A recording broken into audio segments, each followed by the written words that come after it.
Hola,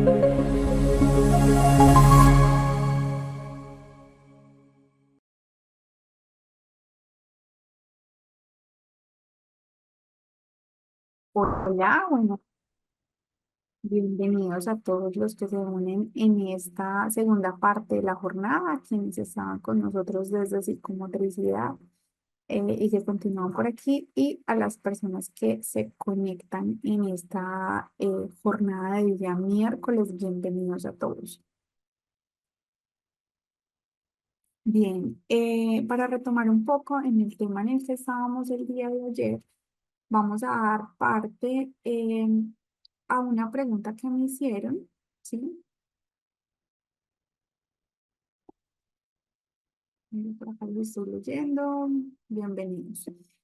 Vamos a dar inicio a una pregunta que hicieron ayer sobre comunicación alternativa. No sé si la tienen allí presente. Lo que yo hice fue como organizarlas por aquí. Una información, ¿sí? Para poder que ustedes pues puedan tener como a la mano estas alternativas de abordaje. ¿Sí? Entonces entendemos la comunicación alternativa como esa posibilidad que tienen ciertas personas que tienen alteraciones en su desarrollo, síndromes, retrasos o dificultades, tanto de lectura, escritura, como comunicación verbal, comunicación gestual, ¿sí? Procesos auditivos, para poder mejorar significativamente la comprensión del lenguaje, valga la redundancia, en un entorno específico. Entonces, en este caso, tenemos inicialmente por aquí como un ejercicio. Entonces, el lenguaje de signos que tiene que ver básicamente con todo lo que tiene que ver con la comunicación gestual, ¿cierto? Y de esta manera, pues, poder entender un poco lo que se está refiriendo, lo que se está diciendo. Tiene que ver como con un lenguaje no tan estructurado, ¿sí? Pero allí se aborda todo lo que tiene que ver con la parte gestual, ¿cierto? Nosotros somos muy gestuales. Entonces yo a partir de, no sé, de un movimiento de cara, de un movimiento de ceja, de un movimiento un poco más expresivo, puedo dar a entender alguna información en particular. Tenemos aquí la dactilología, ¿sí? Que entonces en este caso son signos manuales que representan las letras del alfabeto. Tenemos gestos manuales, ¿sí? Que es la manera en cómo nosotros nos podemos comunicar sin necesidad de utilizar la voz, ¿sí? Sino a través de gestos manuales, es decir, con nuestras manos, podernos comunicar. También está el lenguaje corporal, que nos permite expresar sentimientos y estados de ánimo.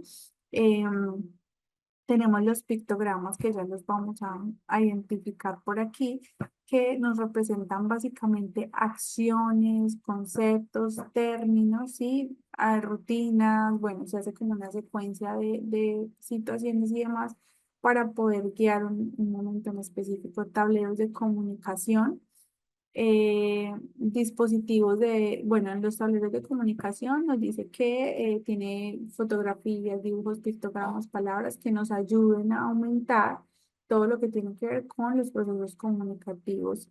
Dispositivos de rastreo, entonces aquí pues esto sí tiene que ver con, digamos que son como procesos un poco más desde la tecnología, desde la ciencia, un poco más avanzados, al igual que los dispositivos de generación de voz. ¿Sí? Y finalmente nos encontramos por aquí el sistema de Braille, ¿sí?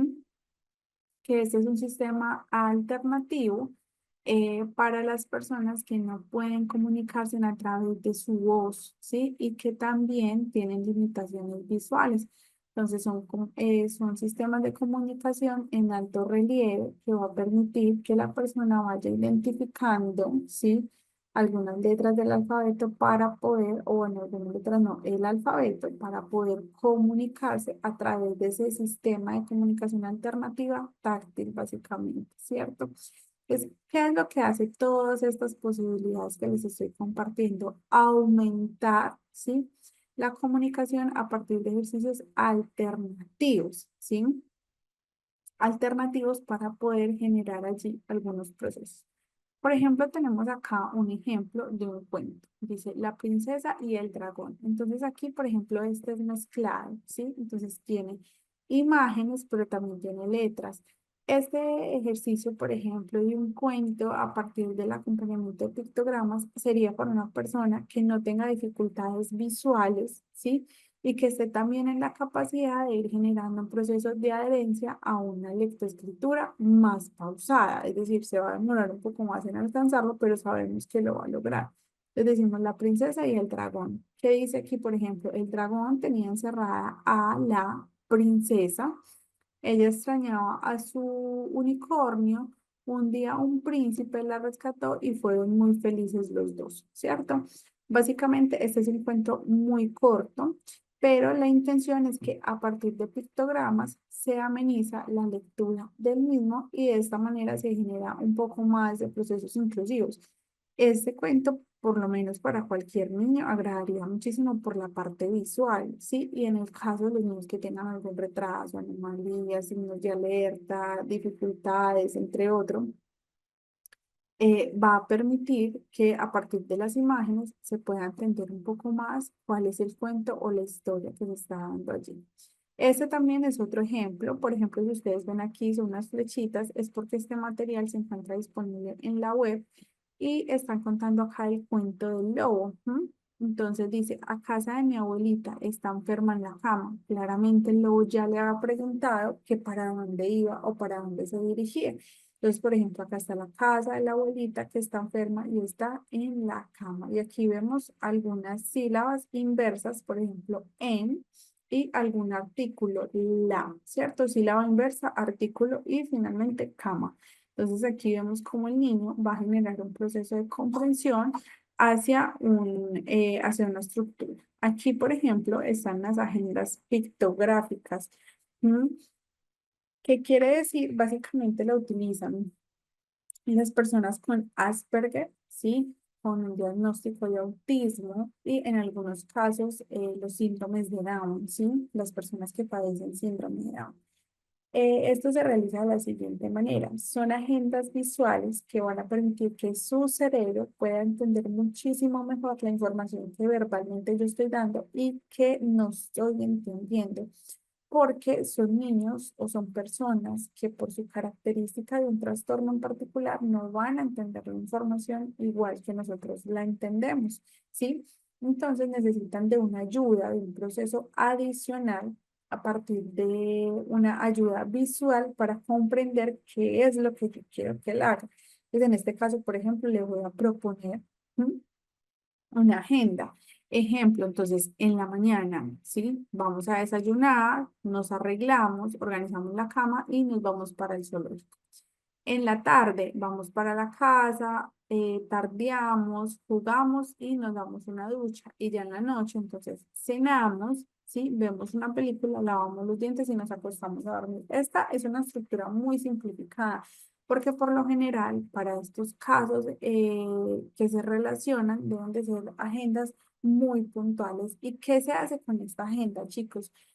Lo que se hace es anticiparnos a un evento. Ejemplo, voy a ir al zoológico. Tengo que tener presente todo lo que conlleva un zoológico. Entonces, exposición a ruidos, exposición a un clima distinto, exposición a tumultos o muchas personas, ¿sí? Y tengo que estar preparada yo para las reacciones que va a tener ese niño o esa niña. Entonces, ¿yo qué hago? Yo lo estoy anticipando mentalmente. Mira, las actividades de hoy van a ser estas. Y, por ejemplo, en un zoológico especificar qué animales, por ejemplo, nos vamos a encontrar, si hay que caminar mucho o poco, si va a ser frío, si va a ser calor, si hay que estarnos hidratando, mm, si vamos a hacer alguna pausa, algún descanso, si vamos a alimentarnos durante la visita al zoológico. Todo eso tiene que estar allí para que nuestros niños se vayan preparando mentalmente y no les cueste realizar cualquier tipo de acción. No sé en el caso de muchos de ustedes, pero yo, Andrea, funciono con agenda, ¿sí? No necesariamente pictográfica, porque pues no tengo, digamos, como la necesidad de hacerlo a partir de imágenes, pero yo en mi día, yo coloco una lista de responsabilidades y digo, debo hacer esto, debo cumplir con estas y estas actividades y las voy a desarrollar en estos y estos tiempos. Y yo, por ejemplo, utilizo resaltadores para ir chequeando, ¿sí? Como las actividades que voy desarrollando y que nada me quede como pendiente. Yo funciono muy bien así, porque así yo programo mi día y no estoy diciendo, ay, ¿qué era lo que tenía que hacer? Se me olvidó esto, se me olvidó lo otro. Esto funciona muy bien para nosotros preparar nuestra mente y para no generar altas responsabilidades para nuestros procesos mentales, ¿sí? Entonces, es como una posibilidad muy buena, especialmente para las personas que tienen dificultades de comprensión verbal, porque yo puedo hablar muchísimo con un niño o con una persona que tenga eh, síndrome de Down, trastorno del espectro autista o Asperger, y yo puedo hablar y hablar y hablar. El problema es que ellos no están comprendiendo lo que yo verbalmente les estoy diciendo. Pero si yo le muestro la imagen y acompaño con una indicación verbal, pues él va a entender perfectamente cuál es su rutina, cuáles son sus acciones. Aquí, por ejemplo, hay otra rutina. Por lo general, estas personas andan con la rutina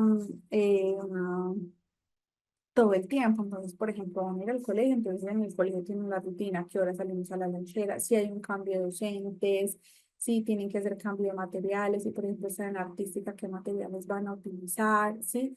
Todo hay que anticiparlo, porque si no se anticipa, va a haber una confusión acá en este proceso neuronal y cerebral.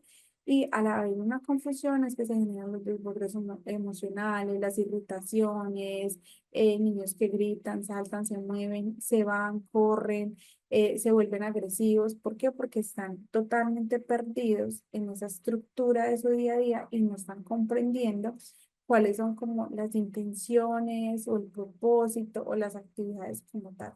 Entonces, por lo general, ellos andan con sus rutinas impresas, en algunos casos las plastifican, los padres las plastifican para poder, por ejemplo, yo lo voy a recoger del colegio, la rutina debe ser por lo general la misma, entonces lo recojo, lo llevo a tal parte, y vamos para la casa, o sea, como es la rutina de recogida en el colegio. Y esto es una rutina establecida. ¿M? Si, por ejemplo, hay alguna actividad adicional, hay que anticipar al cerebro a esa actividad en específica. Y cuando estas agendas visuales ya son como el común denominador de estos niños, van a tener muy buenos resultados porque ya se han familiarizado con su estructura en particular. Entonces, básicamente, digamos que estas son como las propuestas, ¿sí? Que se traen o que ustedes deben aprender a conocer y aprender a manejar. Hay una página súper buena, se las voy a copiar acá.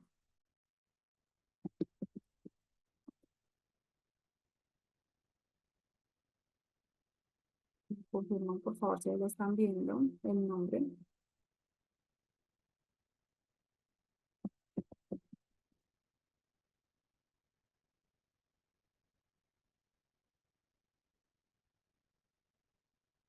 Y confirmen si aquí recibieron el nombre de la página. Muy bien, Lucía. Esta página efectivamente es gratuita. ¿M? Y la intención es que pues ustedes puedan entrar allí, compartir un poco de experiencias, expectativas al respecto. Ellos tienen casi todas las rutinas hechas, ¿sí? Entonces, digamos que no es sino como entrar y revisar qué se necesita. Tienen diferentes categorías de diferentes tipos. Si digamos yo, por ejemplo, voy a trabajar, voy a estar acá. Permítanme,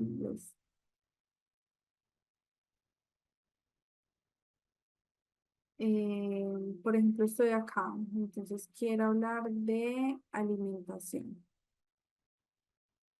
Y me voy para acá a la alimentación, ¿sí? Y aquí me están dando como algunas características específicas de qué, con qué población deseo yo trabajar.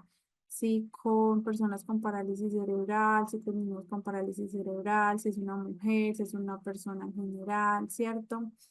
Y aquí, por ejemplo, me están diciendo desde la alimentación que quiero saber yo, entonces vamos a irnos directamente por alimentos, ¿sí? Le doy buscar. Y aquí, de hecho, me aparece como que yo pueda descargar la imagen, añadir a la selección, ¿cierto? Escucharlo también, ¿sí? O descargarlo. Entonces aquí, por ejemplo, aparecen diferentes y hay muchas páginas adicionales. Entonces yo, digamos, quiero trabajar con una en particular, entonces sencillamente la descargo, ¿cierto? Hay de todo, medios de comunicación, naturaleza, personajes, cuerpo, animales, todo. Entonces aquí aparecen como materiales, herramientas online, habla abierta, de todo tenemos aquí sobre el uso de la comunicación alternativa. También sería muy bueno hablar acerca del lenguaje de señas, ¿sí? Que también es muy importante que nosotros aprendamos esa habilidad. Hay muchos cursos cortos, ¿sí? Que se vinculan por ahí en la web y demás para trabajar lenguaje de señas, que es tan importante para nosotros ser demasiado incluyentes en cada uno de los procesos en los que nosotros nos podemos desarrollar. Hay unos cursos en YouTube también que aparecen por ahí, que son cursos cortos y que lo que hacen es como trabajar en el vocabulario, ¿sí? Estas son las, digamos, alternativas que se traen aquí a colación, de acuerdo como a la pregunta que me habían hecho ayer, que se salió un poco pues como de los contenidos del módulo, pero no quería como pasar el encuentro sin compartirles la información porque sé que fue del interés de algunos de ustedes cuando lo preguntaron el día de ayer. No sé si hasta ahí estamos bien o si hay alguna pregunta adicional.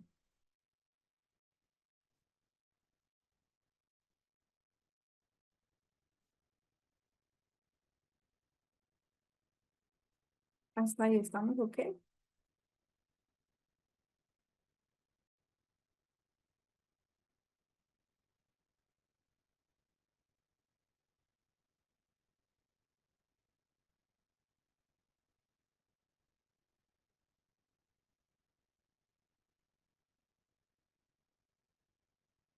Ok, muchas gracias María, y muchas gracias Laura. Muy bien, vamos entonces a pasar con el contenido del día de hoy. ¿Quién nos recuerda en qué nos encontrábamos ayer? A ver qué dicen por acá. Uy, Laura,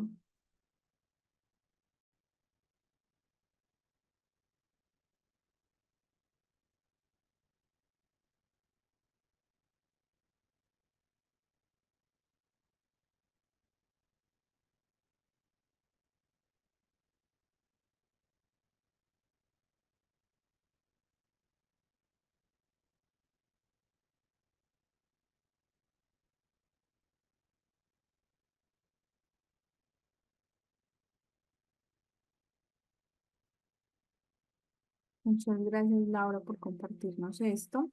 Suele pasar en muchos casos y lo que pasa es que al no atender un caso en el momento oportuno, pues digamos como que perdemos la posibilidad de intervenir en el momento correcto, de generar las habilidades, las competencias necesarias que necesita una persona para desenvolverse en el mundo, pero sucede con muchísima frecuencia. Hay padres también que están en la negación, de no, nada, nada, ¿sí? Y eso pasa con muchísima frecuencia. Listo, entonces vamos a pasar por aquí. ¿Quién me recuerda en qué estábamos el día de ayer? Podemos dejar un mensajito, podemos habilitar el micrófono. Para mí es muy importante saber ustedes qué están aprendiendo y de qué manera lo están haciendo. Entonces, cuando los escucho, siento que hablan con propiedad, con dominio del tema. Y si no es así, me lo pueden dejar por el chat. Simplemente un mensajito, profe, hablamos de esto. Cuéntame, por favor.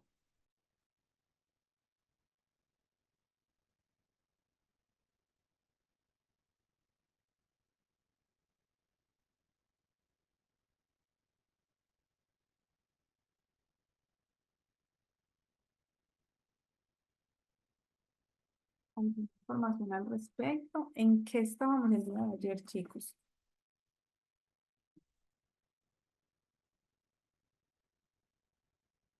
Bien, entonces asumo por aquí que Estábamos hablando acerca de neurodiversidad, ¿cierto? Hablamos de neurodiversidad.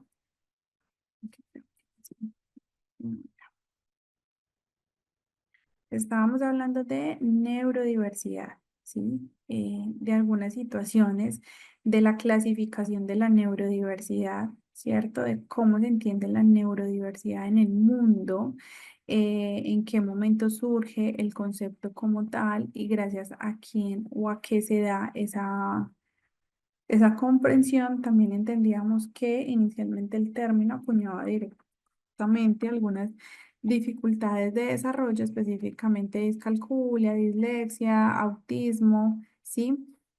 O TDAH. Para poder referirnos a neurodiversidad, solamente se tenían en cuenta este tipo de diagnósticos.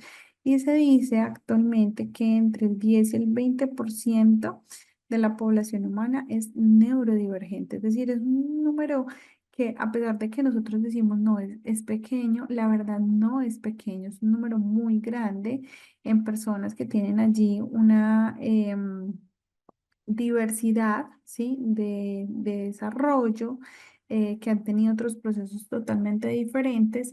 Y es una población bastante extensa sobre la cual muchos profesionales no están preparados para atenderla. A ver qué dicen por aquí. Ujú. Muy bien, Daisy, hablamos de Judy Singer. Ujú, listo. Entonces entendemos la neurodivergencia como una posibilidad, ¿cierto?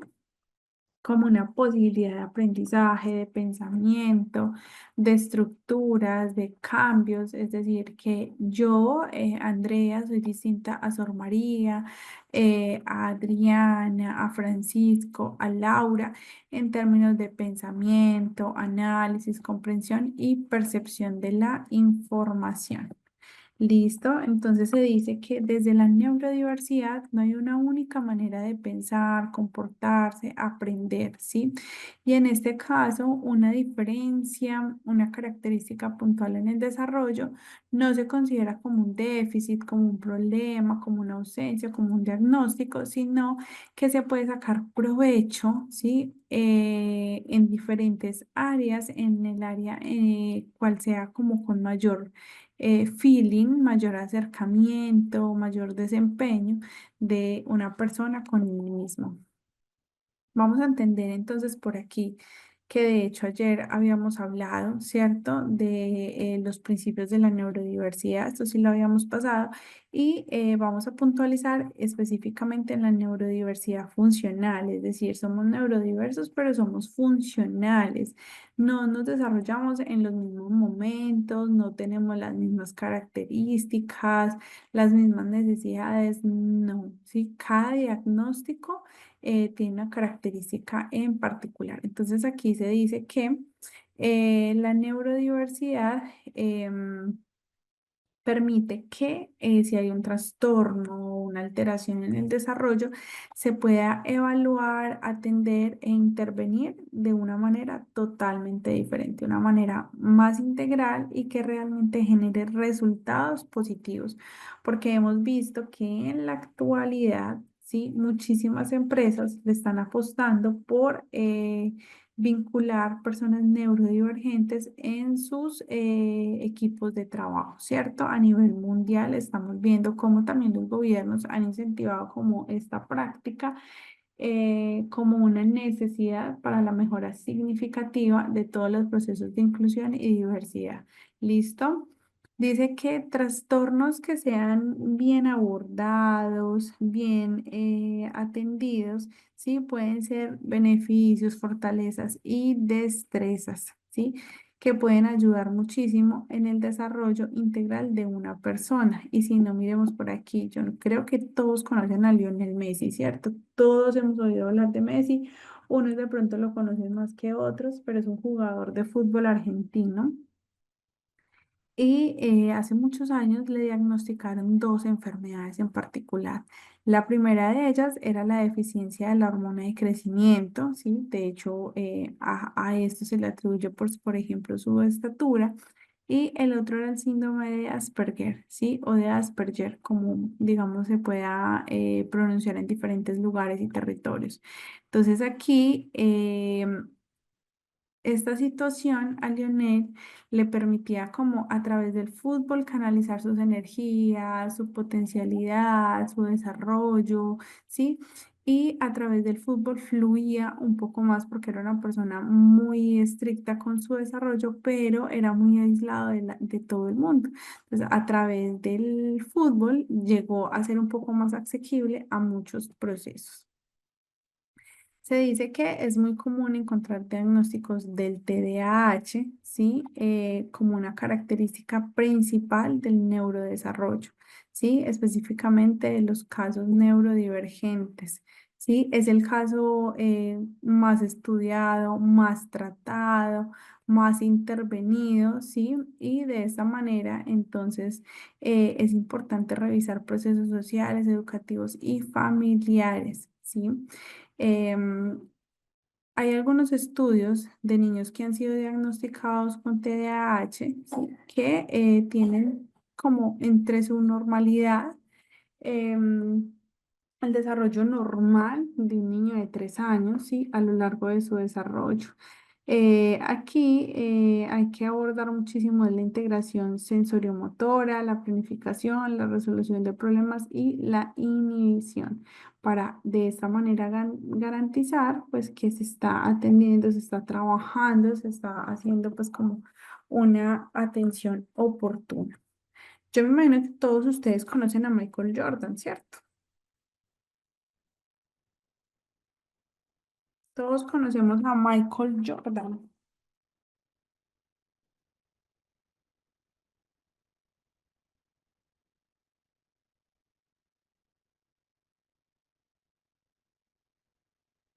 Bueno, entonces resulta que Michael Jordan es una estrella a nivel internacional, ¿cierto?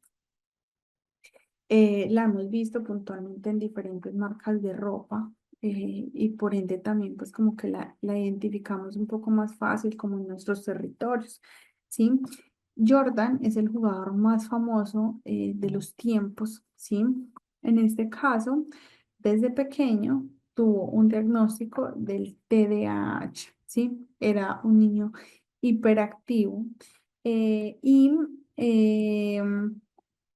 diferentes profesionales, tanto de la salud como educativo, decían que pues no podrían hacer nada con la parte laboral de Jordan, ¿sí? Debido pues como a sus dificultades de concentración por un diagnóstico en particular, ¿sí? Entonces, en este caso, tenía falta de concentración, falta de atención, pero digamos que su TDAH fue un poco compatible, ¿sí? Con el proceso de baloncesto y lo que ha logrado Jordan es ser uno de los mejores jugadores a nivel mundial en este momento histórico. Quiere decir que utilizó su diversidad de pensamiento, de comunicación, de cercanía, ¿sí? Para alcanzar a ser uno de los mejores jugadores de baloncesto de los últimos tiempos. ¿Listo? Entonces aquí nos dicen discapacidad es igual a oportunidad, ¿sí? Entonces, muchas personas han visto su dificultad, ¿sí? Como una oportunidad para poder intervenir en un momento determinado, para poder ser guiado, para poder ser acompañado, ¿sí? En un caso en específico en donde sabemos que como adultos somos un poco más conscientes de las cosas, pero los niños no. Los niños no interpretan muy bien su realidad y por ende es tan importante que nosotros generemos una perspectiva al respecto. Tenemos por aquí, entonces seguido de Jordan, perdón, los leo un segundito.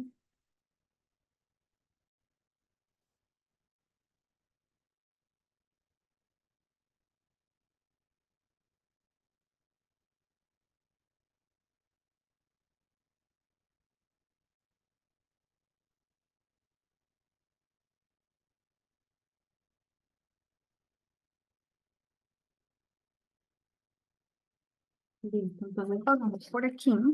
puntualmente con otra persona reconocida para muchos, para otros no tanto, sí, pero quizás su trabajo sí lo identifiquemos fácilmente. Tenemos por aquí a Bill Gates, sí, yo creo que muy sonado a nivel mundial, es el creador o es el cofundador más bien de Microsoft, ¿sí? Entendido actualmente como una de las personas más ricas del mundo, ¿sí? Era un niño muy curioso, hacía muchísimas preguntas, pero fue diagnosticado con TDAH y tenía, digamos, dificultades en el rendimiento académico en esa parte de estudios universitarios. Bill Gates se vio obligado básicamente a abandonar la Universidad de Harvard por sus dificultades de desarrollo, de competencias, de habilidades, pero esto no fue un impedimento para Bill Gates, ¿sí? Entonces, a través de toda esa situación, logró de hecho fundar su empresa y lanzar Windows en 1985 y hasta la fecha todavía sigue existente, ¿cierto? Entonces, ¿qué hizo Bill Gates? Utilizó su dificultad como oportunidades para crear, para posicionarse, para estudiar, para analizar, eh, para hacer un millón de procesos que lo llevaran a tener pues un resultado positivo. Tenemos el creador de Walt Disney, ¿sí? Que al principio de su desarrollo, al inicio, tenía dificultades de problemas de concentración. Entonces todo el tiempo se la pasaba dibujando, ¿sí? Y era muy aislado de sus compañeros.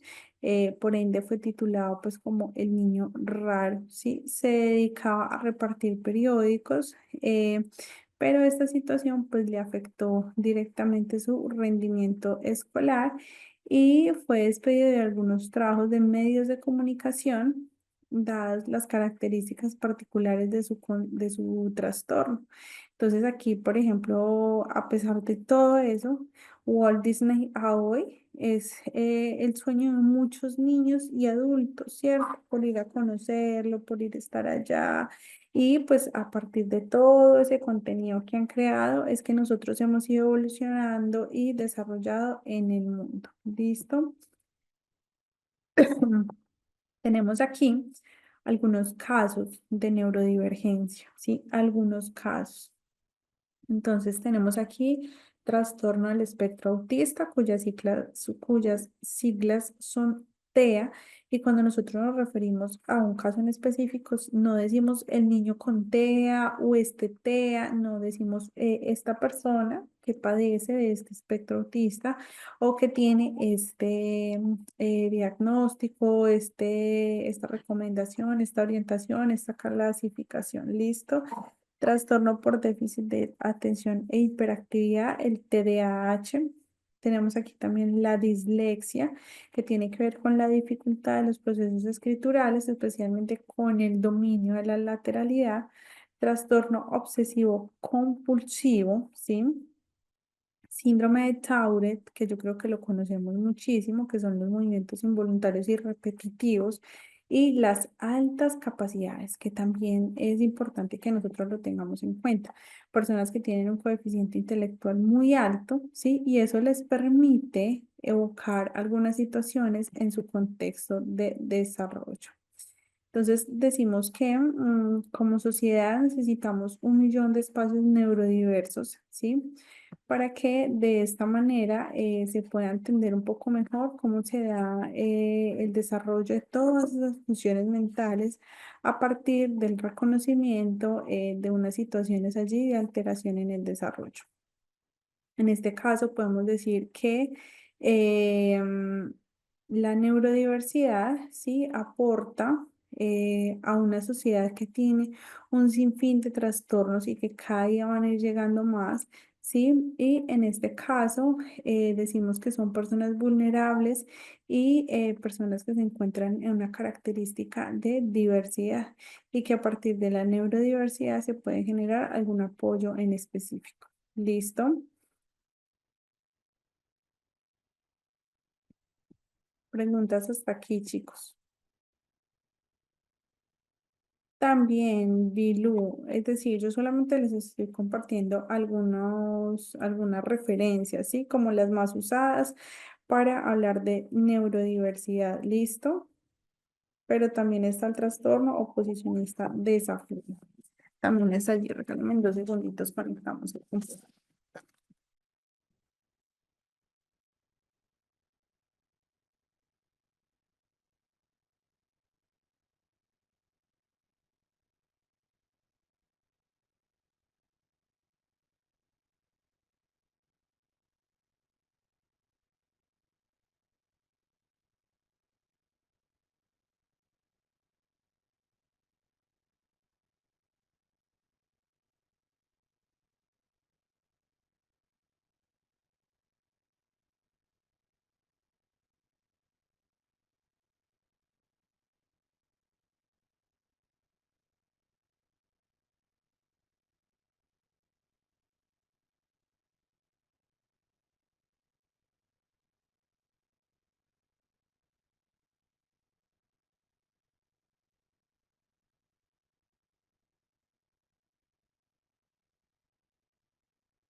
Listo, entonces seguimos por acá y precisamos que en el siglo XVII Descartes, ¿sí? Habló específicamente del funcionamiento cerebral, digamos, como entendido desde una función mecanicista, ¿cierto? Como haciendo la comparativa con una máquina y cómo su funcionamiento se puede relacionar con algo así. Este concepto, sí, todavía, digamos que hay muchas personas que suelen relacionar en sus estudios, en sus desarrollos, en sus diálogos, suelen relacionar directamente el proceso mental o el proceso cerebral con el proceso que desarrolla una máquina, ¿sí? Pero, por ejemplo, esta visión es, digamos, errónea y se ha ido desmintiendo, desvirtuando a lo largo de los años, porque si bien tiene muchísimas capacidades similares, no tiene la capacidad de adaptarse a un cambio o a un entorno en particular. Entonces, decimos que el cerebro humano funciona como un sistema relacional, tanto entre las personas que lo componen como en todo el mundo en el que se encuentran vinculados. ¿Listo? Entonces aquí, en este caso, decimos que permite que todas las personas, independientemente de si tenemos alguna situación de base, ¿sí? Em, puedan generar procesos de integración, procesos de intercambio, relaciones interpersonales, ¿sí? Generar un poco más de tolerancia para poder ampliar muchísimo la red de integración y la red de posibilidades de socialización y dinamismo entre todas las personas que se encuentran pues en un contexto determinado, ¿cierto? Entonces aquí se dice que la disposición de un entorno óptimo, ¿sí? Solo, digamos que no solamente modifica como todo el cerebro neurodiverso, sino que también, ¿sí? Puede precisar y mejorar todo lo que tiene que ver con la adaptación al entorno. ¿Sí? Entonces aquí es importantísimo que durante sus primeros momentos de desarrollo se generen todo lo que tiene que ver con interacción social, con ambientes protectores, ambientes estimulantes, ¿cierto? Y que se logre generar o desarrollar el mayor potencial de cada una de las personas.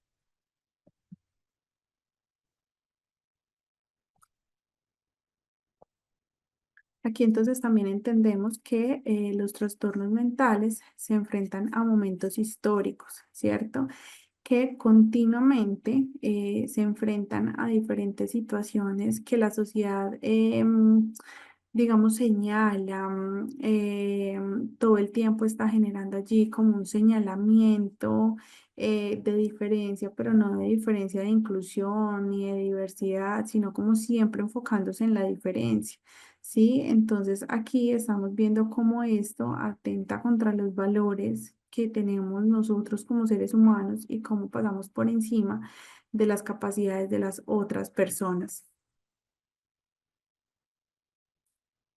Adicional, la sociedad establece las habilidades y el diagnóstico en función tanto del momento histórico como de la cultura. También es importante tener allí como presente eso.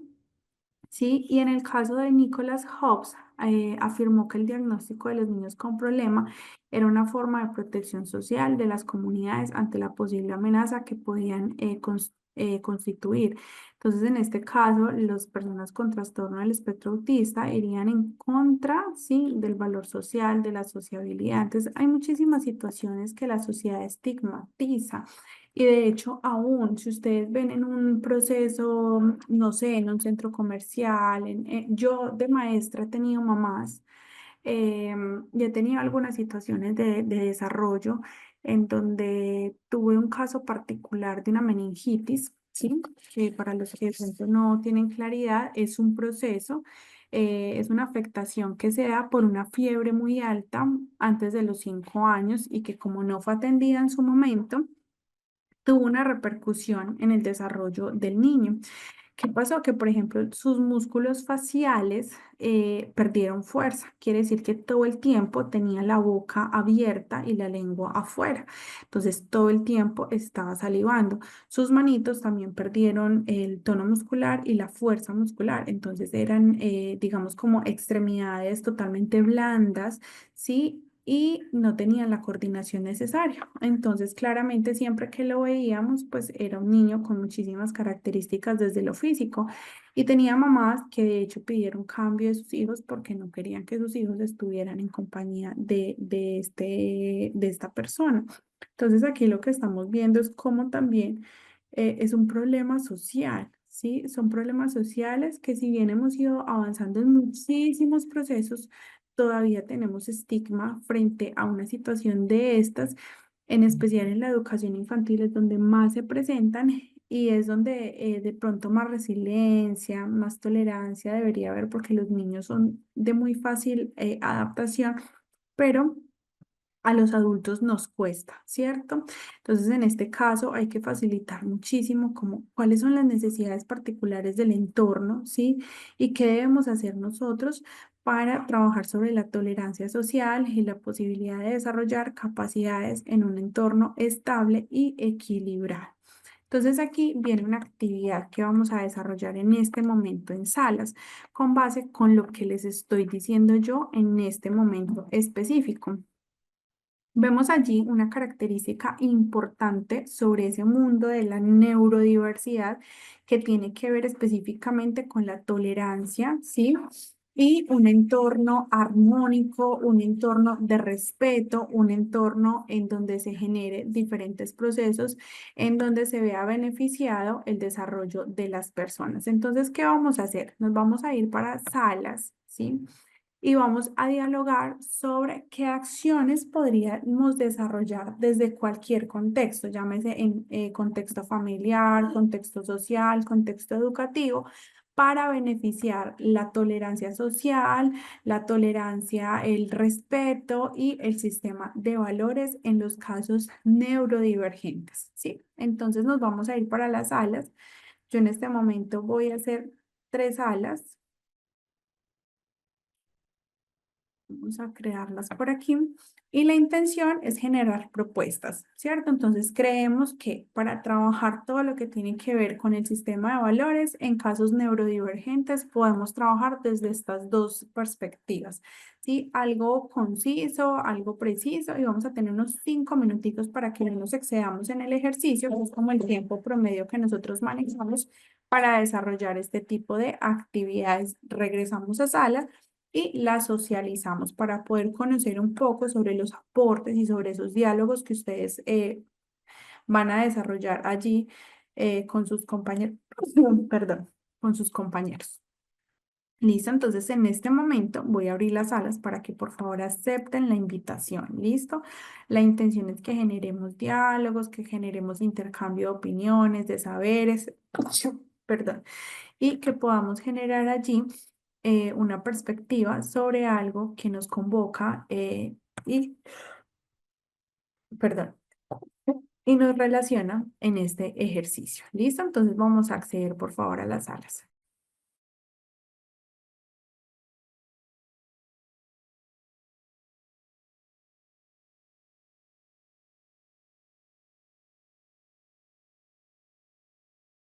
Listo, vamos retornando de las salas en las que nos encontrábamos para estar por aquí en la sala principal. Antes de hablar de cómo intervenir en un caso particular o de atender procesos de neurodivergencia, perdón, un segundito, reviso por acá que el micrófono quedó abierto después de las salas.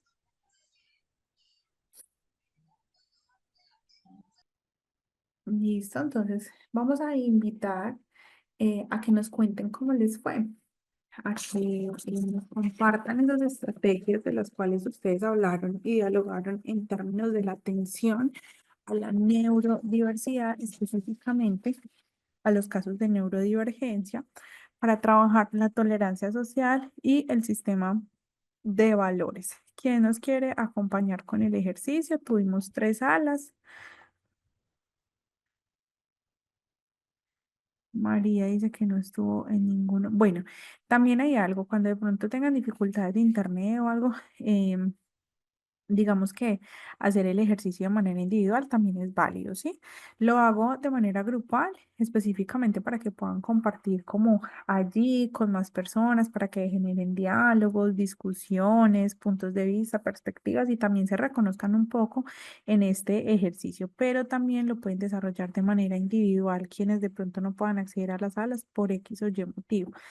Vamos a escuchar a Nancy. Nancy,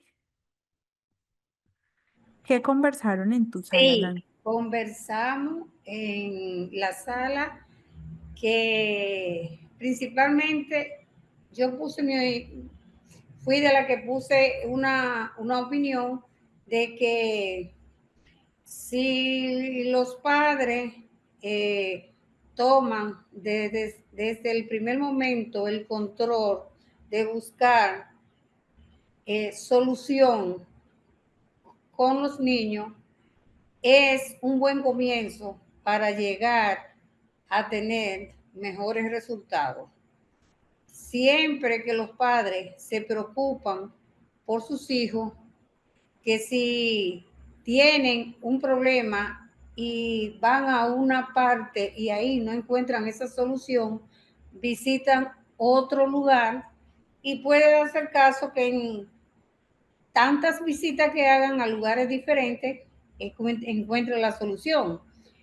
El grupo también estuvo opinando que los maestros necesitan más especialidad para trabajar con esos niños, porque un maestro que tiene un grupo con una diversidad en el aula no puede con niños, vamos a poner que tenga un niño, que tenga 2 niños con problemas así, puede dedicarle el tiempo que realmente merece y la especialidad que necesita. Si no la sabe, no sabe cómo actuar, entonces todo eso influye. Y por eso que ahora mismo se está trabajando más lo que es la inclusión, porque hay muchos que eran niños y ahora son adultos y están ejerciendo un trabajo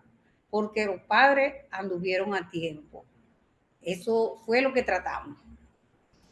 Bien, Nancy, entonces entendemos de tu participación, uno, el acompañamiento de los padres, ¿cierto? Esa función tan importante que cumplen y el rol que tienen en la vida de las personas. Y dos, la preparación de los docentes para generar otras alternativas de relacionamiento, ¿cierto? Sí, eso fue Perfecto. lo del Muchas grupo. gracias. Sí, muy bien, Nancy, muchas gracias. Vamos a escuchar a Laura Susana. Listo, buenas noches. Hola. En nuestro grupo nosotros hablamos, a mí me interesó mucho la participación, bueno, las dos mujeres que hablaron, fue bastante buena su presentación, me llamó mucho la atención sobre un punto en particular que desplegó una madre y docente, y es los términos de el qué dirán en relación de los demás a la neurodiversidad que se presenta en el aula de clase típica. Bueno, yo me puse a analizar pues en mi parte pasada de niñez, y realmente nadie dijo nada. Yo no lo sabía, mis padres no lo sabían. Por tanto, en el colegio, siendo yo una niña, presenté el TDAH y bueno, tuve bastantes inconvenientes conductuales. Por supuesto, llamaban la atención, llamaban al representante, todo ese tipo de puntualidades, ¿no? Que se pueden presentar con estos casos. Sin embargo, como era relativamente buena estudiante, bueno, permitían que uno continuara sin decir, nadie dijo nada porque yo ni siquiera lo sabía. Este, y no era una época en la cual había información suficiente como para que mis padres tuvieran mayor conocimiento, ¿no? De cómo manejar un caso de esta naturaleza del Asperger, ¿no? Y con TDAH, siendo yo una niña. Entonces, me puse a escuchar lo que nuestra compañera estaba hablando de qué ocurrió cuando ella le mencionó a alguien en el colegio que su hija tenía la condición de Asperger, y se notó eh, la total, el total cambio en apoyos, se volvió un bloqueo, comenzaron las dificultades en el colegio. Entonces yo me pongo a pensar, ¿qué hubiera pasado si, por ejemplo, en mi caso, que yo presentaba una situación conductual? Aparte de eso, también mis padres le hubieran dicho al colegio que yo era áspera. O sea, realmente la sociedad como tal, en esas épocas, estamos hablando de comienzo de las décadas de los 80, este, todavía no estaba nada, pero suficiente, no es nada suficientemente preparada para aceptar esas diferencias, sobre todo en el aspecto conductual, porque, bueno, como también lo he mencionado, en la parte del estudio todo está muy normal. Si me hubiese gustado tener más apoyos, sin embargo, lo logré hasta cierto punto. Pero la parte conductual, cuando uno era una niña, bueno, ese me trajo bastantes inconvenientes y me hubiera gustado, pues, no sé, mayores apoyos como para sobrepasarlo sin tantas dificultades.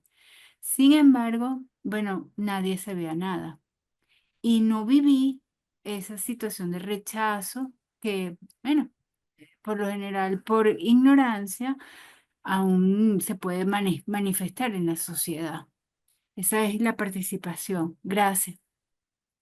Gracias a ti, Laura, por lo que nos comentas de ese caso personal, que yo creo que nos sirve muchísimo para poder entender un poco desde el punto de vista de una persona que tenga algún diagnóstico en particular, cuál puede ser su perspectiva frente a diferentes situaciones desde lo social, lo familiar, lo político, lo económico, lo cultural, ¿cierto?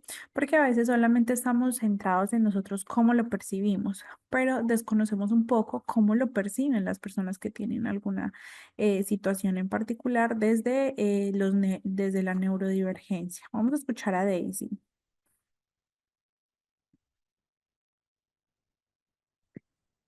Sí, profe, gracias. Bueno, yo estaba en el grupo de Nancy también, por supuesto de acuerdo con la importancia del entorno familiar, el, el que los padres apoyen a sus hijos con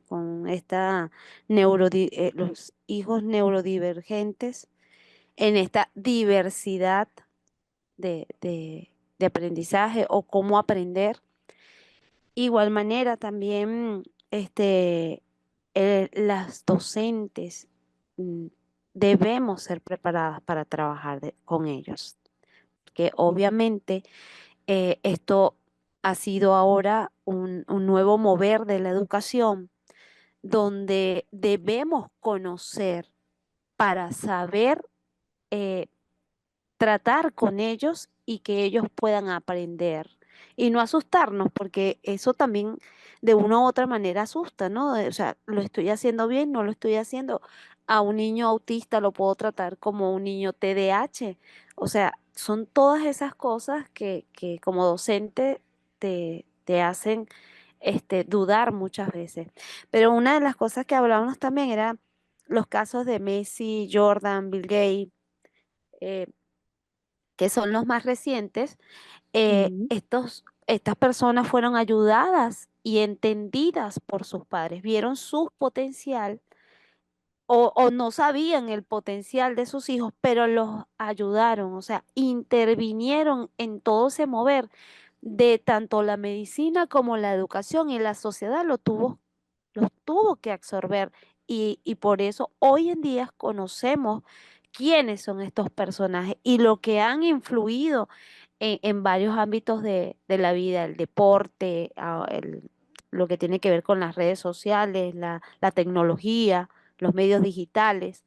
Entonces, esto nos da a entender de que el entorno familiar es sumamente importante, y seguido de eso, el conocimiento de los profesores para poder ayudarlos y también tomarlos en función a un mejor desarrollo, ¿no? Es mi aporte, profe. Muchas gracias, Daisy. Muy válido lo que estás precisando. Y vamos a escuchar finalmente por aquí a Altagracia.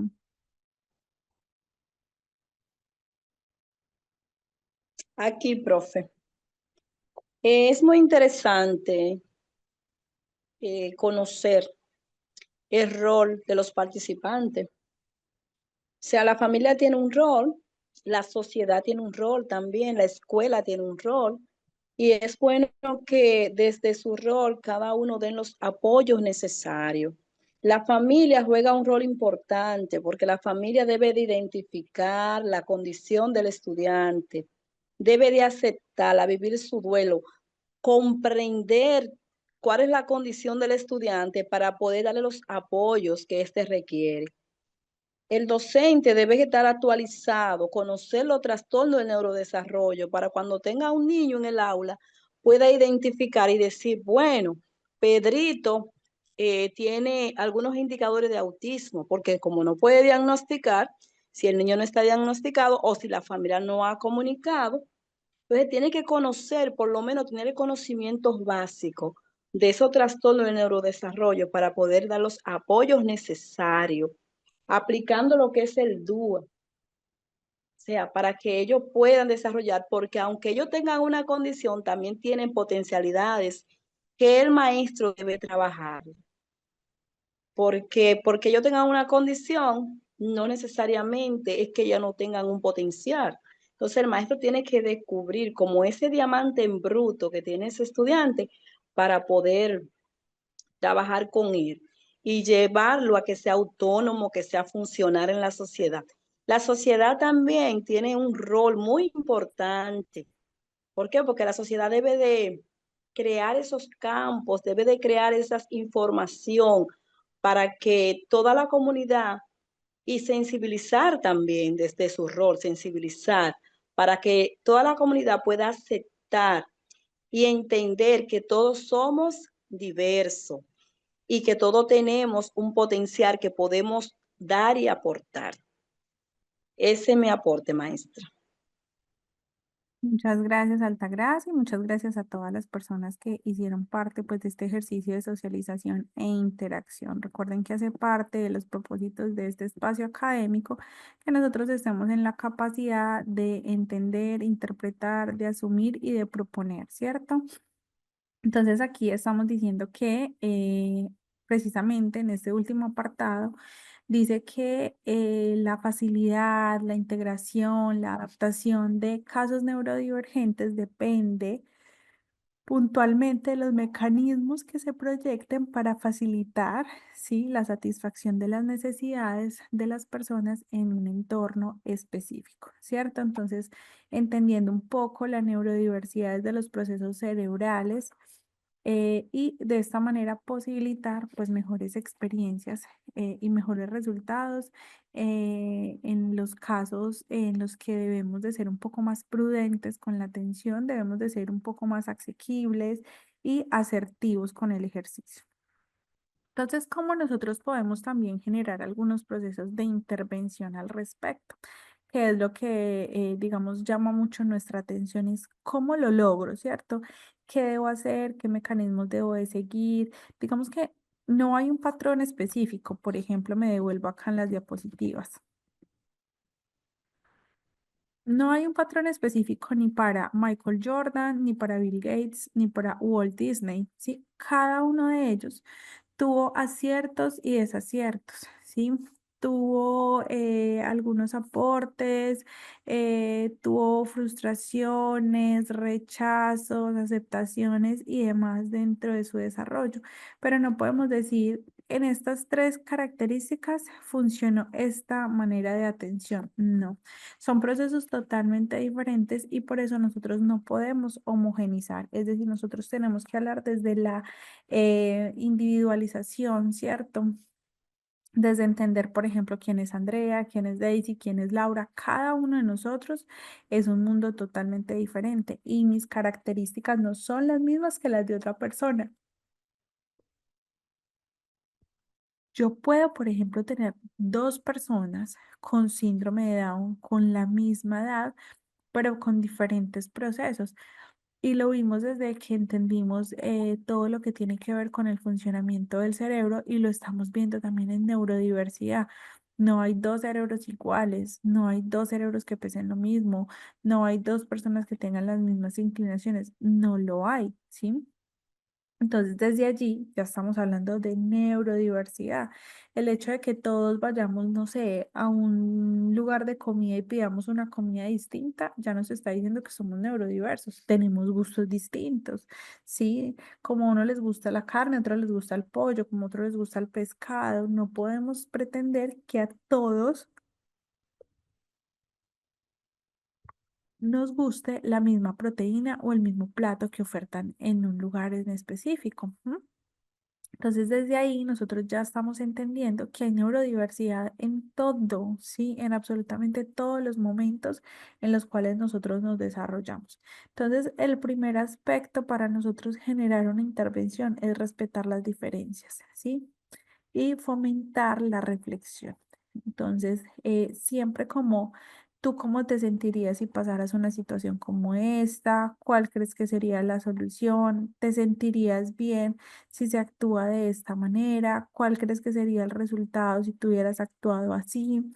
Siempre desde la reflexión continua que invite a repensar sobre las acciones, sobre los comentarios, sobre los pensamientos hacia un caso en específico, especialmente si hablamos de niños.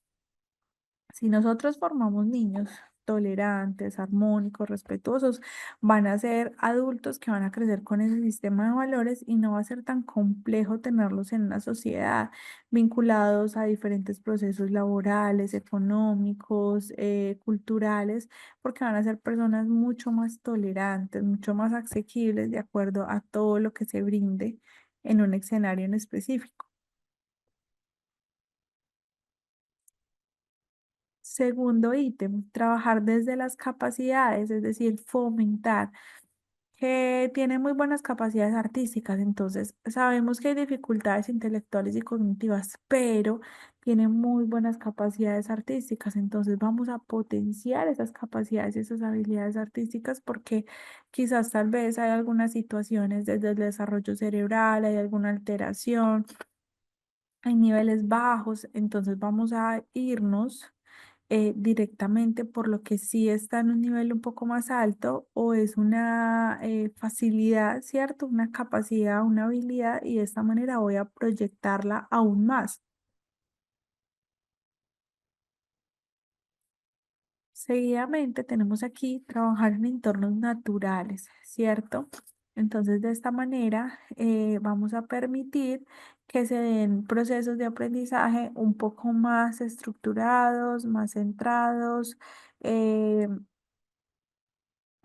mucho más específicos, ¿sí? Y de esta manera pues poder evidenciar, digamos, un aprendizaje alrededor de un proceso en específico o particular. Cuarto, fomentar programas de intervención y en este caso incluir a familias, ¿sí? O personas que hagan parte del grupo de apoyo. Sabemos puntualmente que en las instituciones educativas hay diferentes programas, ¿sí? Hay diferentes, digámoslo, proyectos para que toda la comunidad pues, pueda estar como en concordancia con diferentes experiencias de apoyo, de interacción y demás. Entonces, en este caso, importante, por ejemplo, generar procesos en donde las figuras familiares o grupos de apoyo se vinculen en escenarios específicos, ¿sí? En donde se haga un proyecto de intervención específico para este grado y para estos niños, ¿sí? Que no sea como a modo general, sino que sea algo más desde lo particular que yo estoy teniendo en el aula, ¿sí? Se está dificultando procesos de tolerancia, entonces voy a crear con los padres, ¿sí? Unas actividades, unos espacios, unas experiencias formativas en torno a la tolerancia, ¿sí? Y voy a vincular allí grupos de apoyo. Seguidamente se dice que es importante tener ayuda profesional o ayuda complementaria, como se dice aquí, trabajar desde un enfoque multidisciplinar. Entonces tenemos los docentes de habla de apoyo, tenemos los psicólogos, tenemos los docentes de diferentes áreas y todos podemos generar un proceso un poco más amplio y ambiguo, ¿cierto? Seguidamente, ajustar un entorno óptimo atendiendo a las necesidades. Entonces, por ejemplo, las aulas deben de estar lo más planas posibles para que se genere un proceso educativo. Entre más distracción tenga un aula, pues valga la redundancia, más distraídos van a estar los estudiantes. Pero si son ambientes preparados, es decir, si yo llevo el material y vale más la experiencia que la decoración. Porque hoy nosotros vemos cómo muchos profesionales le dan vida a un aula a través de decoración, invierten tiempo, dinero, que eso es importante, sí, porque también todo básicamente se dispone desde lo que yo vea, ¿sí? Desde lo que yo pueda revisar, ay, vamos a celebrar, no sé, el Día del Agua, entonces tenemos toda la ambientación del salón, toda la decoración del Día del Agua. Y como experiencia tenemos una actividad muy simple. Entonces, ¿por qué no darle vida más bien a la experiencia?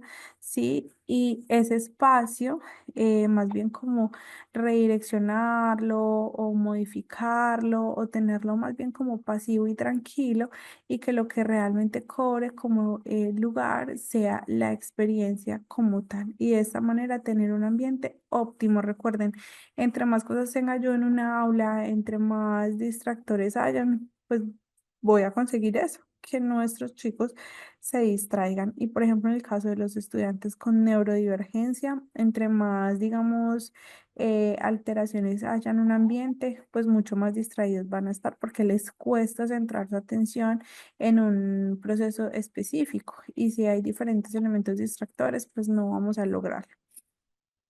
¿Listo? Seguidamente, entonces, podemos decir aquí que debemos respetar las diferencias, ¿cierto? Desde la neurodiversidad y fomentar la reflexión. Trabajar desde las capacidades, trabajar desde entornos naturales, programas de intervención, ¿cierto? Trabajar desde enfoques multidisciplinares y realizar una redefinición continua de objetivos, es decir, si yo estaba trabajando, no sé, algún proceso de ciencias naturales, voy a poner aquí un caso hipotético.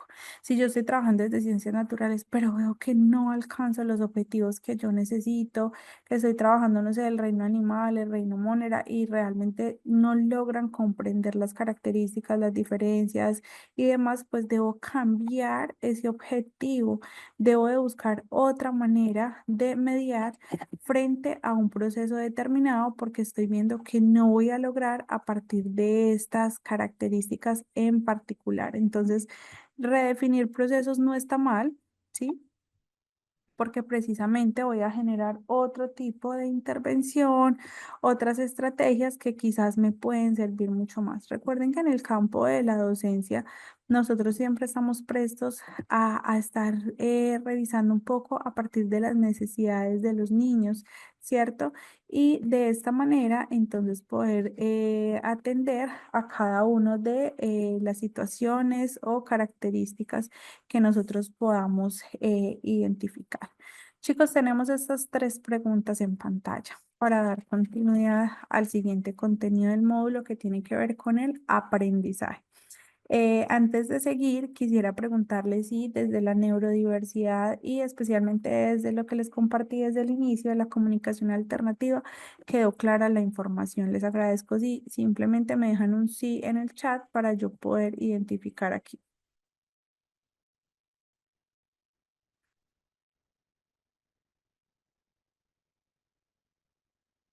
Perfecto, muchísimas gracias. Entonces vamos a pasar al siguiente componente. ¿Listo?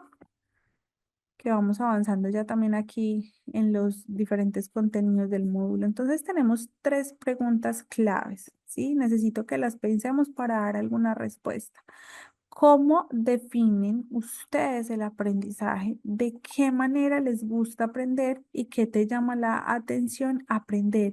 Es decir, a mí me gusta aprender, por ejemplo, de recetas de cocina, ¿sí?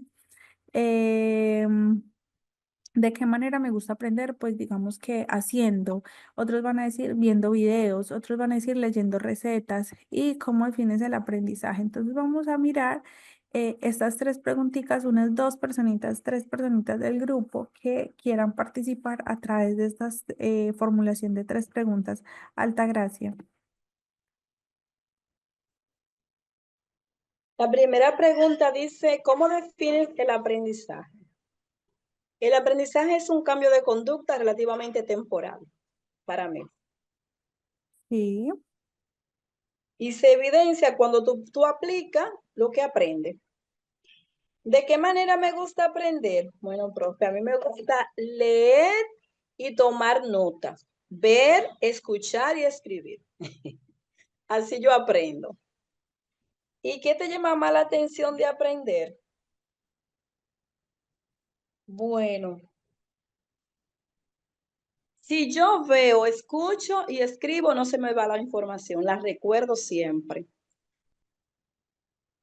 Entonces sería la forma visual, yo sería visual. Yo sería una combinación de visual y auditiva, profe.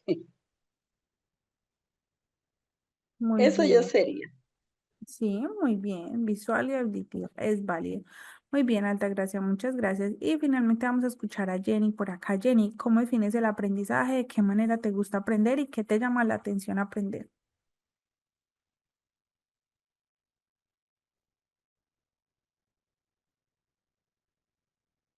Bien.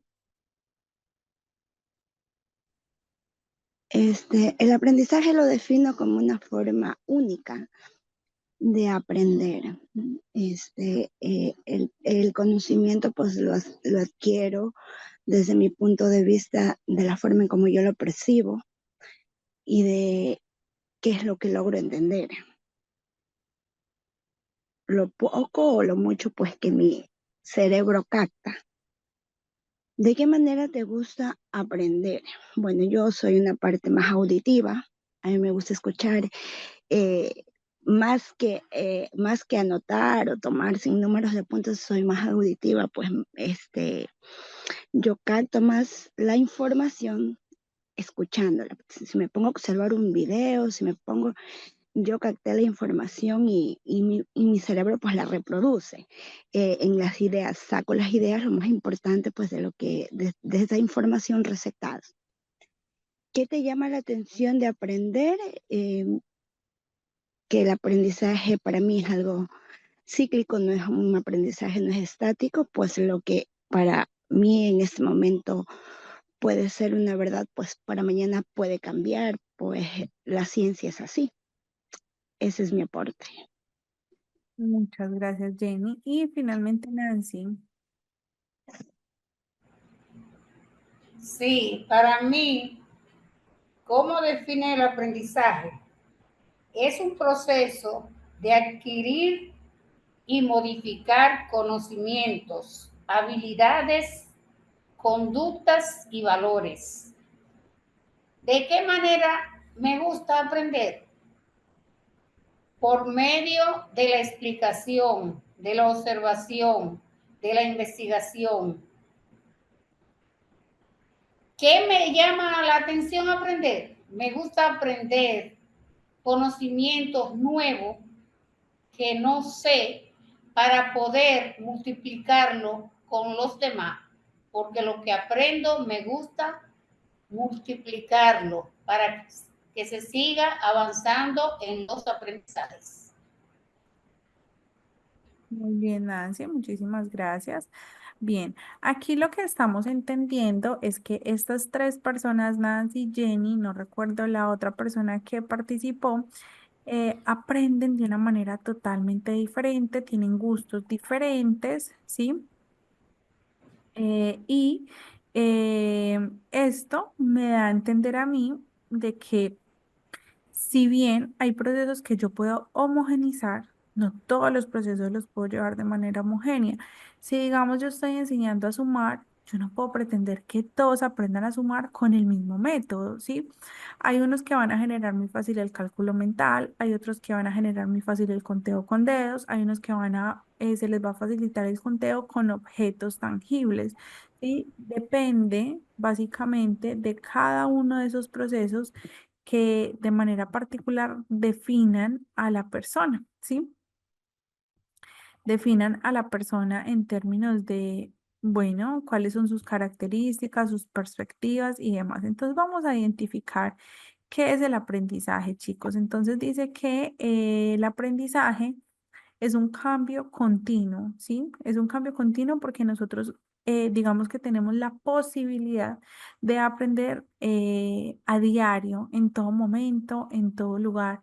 Yo aprendo de cualquier cosa, aprendo vocabulario, aprendo normas. Si, por ejemplo, yo llego a un banco, tengo que aprender a esperar, tengo que aprender a hacer una fila, tengo que aprender a hacer un trámite. Sí, si yo, por ejemplo, voy por la calle, entonces estoy aprendiendo culturas, estoy aprendiendo señalizaciones, estoy aprendiendo de lugares, de ubicación, de tiempo, ¿sí?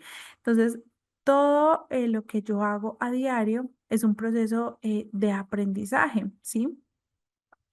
Y este aprendizaje no es estático, ¿sí? Nosotros no tenemos aprendizajes estáticos, tenemos recuerdos, ¿sí? Y tenemos habilidades, competencias y cosas que se nos facilitan desarrollar ciertas actividades, pero como tal, el aprendizaje no es estático y el aprendizaje es consecuencia de la experiencia. Entonces, depende de la experiencia que tenga cada persona.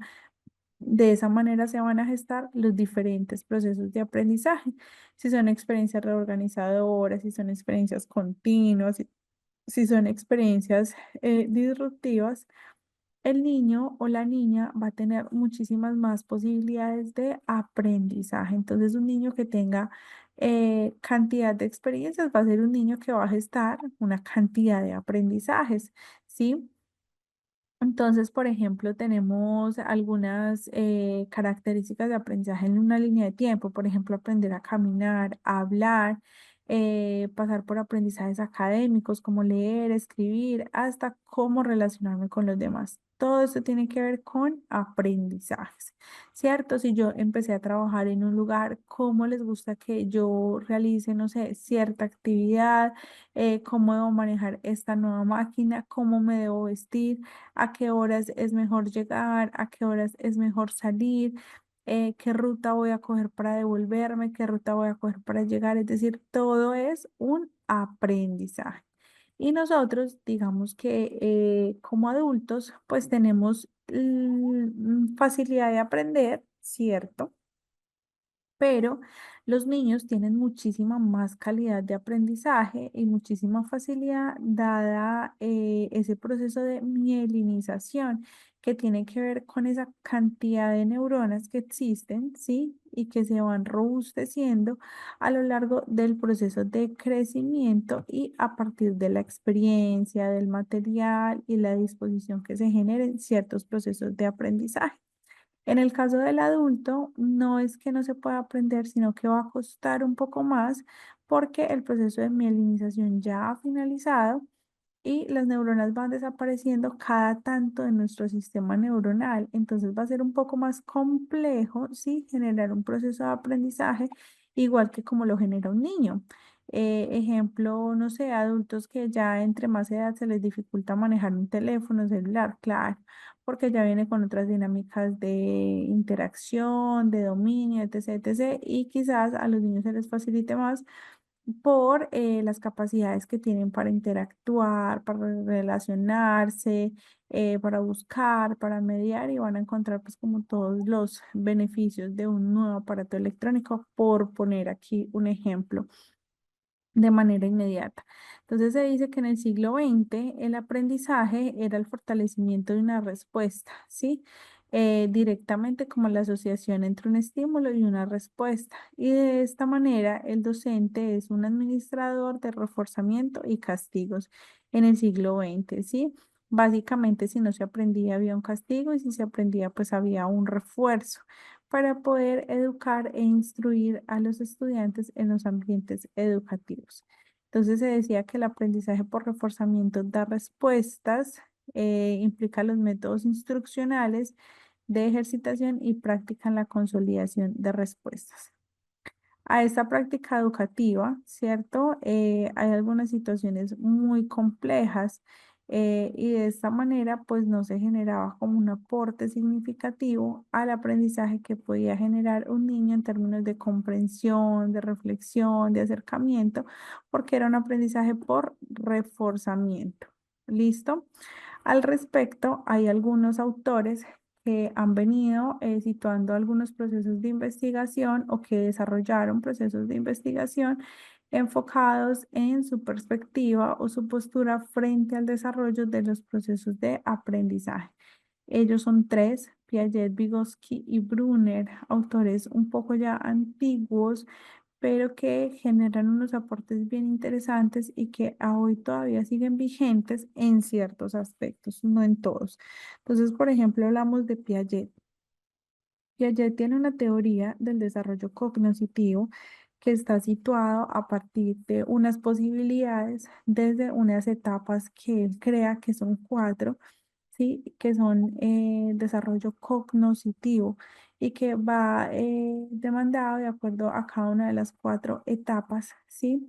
En donde se habla de unas posibilidades motoras, se habla de unas operaciones concretas, operaciones formales, ¿sí? Para poder identificar cuál es el momento de desarrollo de un niño y de esta manera pues trabajar allí como todo tipo de estimulación, acompañamiento, educación, en fin. Entonces, dentro de los procesos directamente del aprendizaje, Piaget opina que se tiene que tener en cuenta la epistemología genética, ¿cierto? Todo lo que tiene que ver con las generaciones, con los padres, con los abuelos, todo esto influye mucho en los procesos de aprendizaje. Y realmente sí, vemos que por lo general hay niños que no les gusta estudiar y son padres que de pronto no terminaron sus estudios y tampoco le dan relevancia a un proceso de formación. Entonces también todo tiene que ver con esa parte genética, con esa parte hereditaria y demás. Adicional, también hablamos de esa epistemología genética de acuerdo a los genes y las posibilidades con las que llegue cada persona al mundo. Seguidamente hablamos de capacidades cognitivas, ¿sí? Que tiene que ver con todo el proceso de estimulación que se ha tenido y con esos niveles intelectuales y cognitivos que tiene el niño.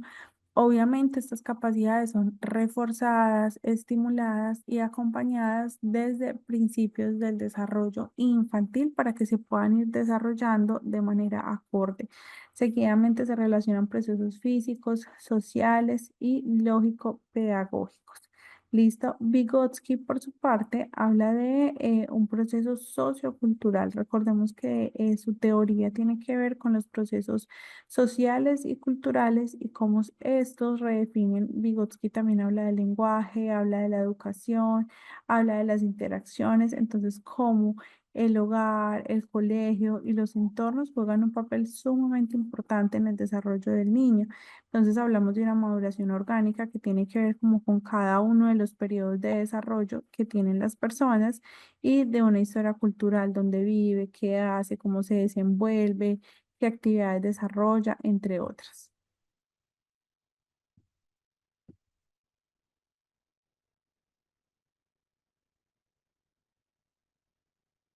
Por acá lo estoy leyendo. Ujú. Bueno, y finalmente tenemos a Brunner, que nos dice, Brunner, en torno al aprendizaje, nos habla de un crecimiento cognitivo, nos habla de que crecimiento cognitivo depende 100% de una influencia externa, es decir, de su contexto, de las potencialidades que se le pueda brindar, y habla de un proceso de crecimiento del cerebro desde lo sensorial, desde lo motor y desde el lenguaje. Cada uno de estos tres autores tiene unas características puntuales para referir todo lo que tiene que ver con el aprendizaje y cómo éste se puede gestar, guiar y acompañar desde principios de edades tempranas. Chicos, vamos a dejar hasta aquí para no darle continuidad al tema y no dejarlo pues allí como eh, a medias, y quisiera escuchar o quisiera que me lo dejaran por el chat, como ya vamos finalizando la semana, ya mañana sería jueves, y sabemos que nos quedan unos días de clase, creo que son 3, jueves, viernes y sábado. Quisiera saber cómo les ha ido en este proceso de formación, cómo han visto los contenidos, las temáticas, cómo les ha parecido, consideran que han ido adquiriendo las habilidades, las competencias. Cuéntenme, por favor, por aquí para poder también identificar un poco cuáles son esas perspectivas que ustedes tienen en torno al proceso.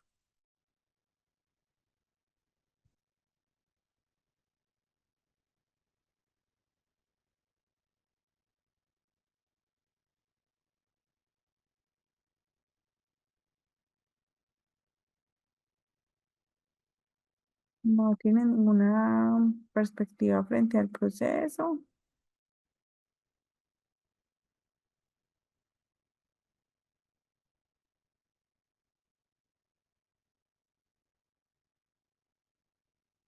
Gracias, Laura. Todo está ok. ¿Consideras que las estrategias, la metodología? Muchas gracias, Abraham. Gracias, María.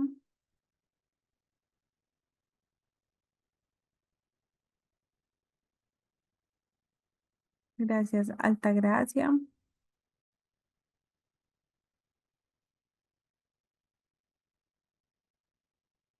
Gracias, Camila.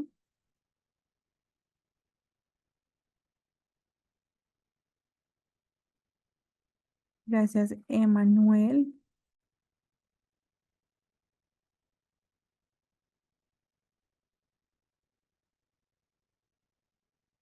Gracias, Blanca.